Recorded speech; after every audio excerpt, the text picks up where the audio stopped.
জনগণনায় কোনো ভারতীয় সমস্যা হবে না বলে আশ্বাস দিয়েছেন মুখ্যমন্ত্রী। বীরভূমে একটা ত্রুটি হয়েছিল আগের সরকারের আমলে, একজন ভারতীয়কে বাংলাদেশে পাঠিয়ে দেওয়া হয়েছিল। আমাদেরও সতর্ক থাকতে হবে যাতে একজন ভারতীয় সমস্যায় না পড়েন। যাতে বীরভূমে যে একটি ত্রুটি ঘটেছিল আগের সরকারের সময়ে, পরে দেখবেন ভারতীয় তাকে পাঠিয়ে দেওয়া হয়েছিল বাংলাদেশ। আমাদেরও লক্ষ্য রাখতে হবে যাতে একজনও ভারতীয় যাতে এটার অসুবিধায় না পড়ে। আবার যারা অনুপ্রবেশকারী তাদেরকে যেতে হবে, তারা এখানে থাকবে না, তাদেরকে আমরা খাওয়াতে পারবো না, তাদের রাখতে পারবো না, পরিষ্কার কথা। কিন্তু এখানে দু রকমের বিষয় রয়েছে, এক দল হচ্ছে অনুপ্রবেশকারী, আরেক দল হচ্ছে শরণার্থী।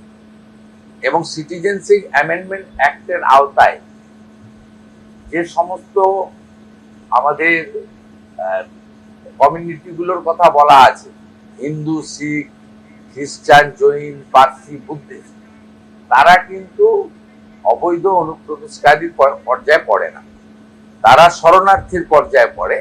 এক্ষেত্রে ভারত সরকারের 2019-এর যে আইন, 2024-এর যে রুল, তাতে খুব পরিষ্কার বলা আছে যে সিটিজেনশিপ অ্যামেন্ডমেন্টের আওতায় এরা শরণার্থী।